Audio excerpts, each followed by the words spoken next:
আসসালামু আলাইকুম ও রহমতুল্লাহ।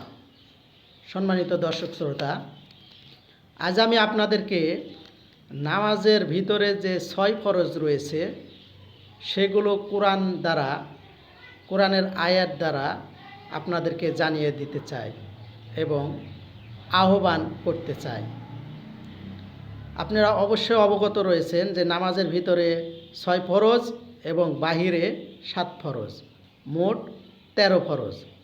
এর ভিতরে নামাজের ভিতরে যে 6 ফরজ রয়েছে তা হচ্ছে, সর্বপ্রথম হচ্ছে তাকবীরে তাহরিমা বলা। তাকবীরে তাহরিমা বলা এটা হচ্ছে 6 ফরজের প্রথম ফরজ। এটা সূরা মুদ্দাসসির আয়াত নম্বর 3, বুখারী শরীফের হাদিস আছে 833 নম্বর। 6 ফরজের দ্বিতীয় ফরজ হচ্ছে দাঁড়াইয়া নামাজ পড়া। এটা সূরা বাকারা 238 এবং হাদিস আছে সহিহ বুখারী 11-17। 6 ফরজের 3 নম্বর যে ফরজটি রয়েছে সেটা হচ্ছে কেরাত পড়া। কেরাত না পড়লে আপনার নামাজ শুদ্ধ হবে না। কেরাত পড়া 6 ফরজের 3 নম্বর ফরজ।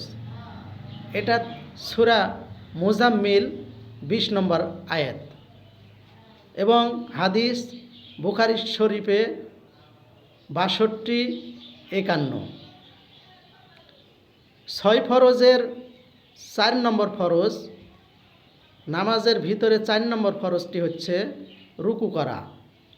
রুকু করা এটা সূরা হজে 77 নম্বর আয়াতে রয়েছে এবং সহিহ বুখারী 11-13।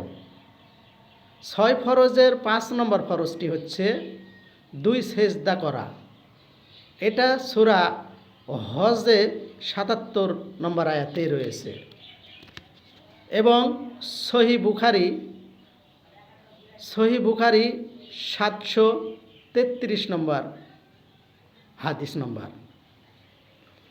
এবং 6 ফরজের সর্বশেষ ফরজ সেটি হচ্ছে শেষ বৈঠক, অর্থাৎ আখেরি বৈঠক। এটা হযরত জনাবে মুহাম্মদ রাসূলুল্লাহ সাল্লাল্লাহু আলাইহি সাল্লাম বলেছেন যে আখেরি বৈঠক এটা হচ্ছে 6 ফরজের 1 ফরজ। হাদিস নম্বর সহিহ আবু দাউদ 970 নম্বর হাদিস। সম্মানিত দর্শক শ্রোতা, এই ছিল নামাজের ভিতরের 6 ফরজ কোরআন ও হাদিস দ্বারা উল্লেখিত। ভিডিওটি ভালো লাগলে অবশ্যই সাবস্ক্রাইব এবং ফলো দিয়ে পাশে থাকবেন। ধন্যবাদ।